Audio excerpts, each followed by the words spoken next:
Operation Ajay Israel से 235 हिंदुस्तानियों को लेकर दूसरी परवाज दिल्ली पहुंची। दिल्ली इजराइल में जारी जंग के दौरान 235 हिंदुस्तानी शहरियों बशमोल शेरख्वार बच्चों पर मुश्तमिल 235 का दूसरा छता ऑपरेशन अजय के तहत हफ्ते की सुबह नई दिल्ली पहुंचा है। मलकती वजीर बराए दाखिली उमूर और तालीमी राजकुमार रंजन सिंह इस ग्रुप के इस्तकबाल के लिए एयरपोर्ट पहुंचे। वजारत दाखिली उमूर ने एक्स यानी ट्विटर पर लिखा कि ऑपरेशन अजय शहरियों को घर लाने का अपना काम जारी रखे हुए हैं। दूसरी परवाज जिसमें 235 शहरी सवार थे नई दिल्ली पहुंच गए हैं। ममलिकती वजीर दाखिला उमूर रंजन कुमार ने एयरपोर्ट पर उन शहरियों का इस्तकबाल किया। ऑपरेशन अजय के थ्रू काफी हेल्प मिल रहा है सब लोगों को। बहुत बहुत धन्यवाद भारत सरकार, बीजेपी, मोदी जी, सबको बहुत बहुत धन्यवाद। मैं तो इजराइल में घूमने आया था, मेरी बेटी पीएचडी कर रही थी यहाँ पे।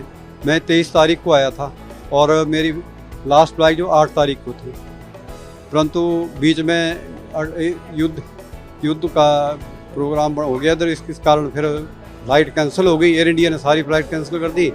उसके बाद फिर हमें ऑपरेशन अजय का पता चला तो हम एम्बेसी से कांटेक्ट किया तो इन्होंने हमें बोला कि आप इतने बजे आइए और आप इंडिया सेफली जा सकते हैं। बहुत बढ़िया, Modi is the great. Bharat माता की जय, वंदे मातरम, वंदे मातरम, वंदे मातरम, भारत माता की जय। It was a safe flight, sir. Thank you so much, sir. Thank you.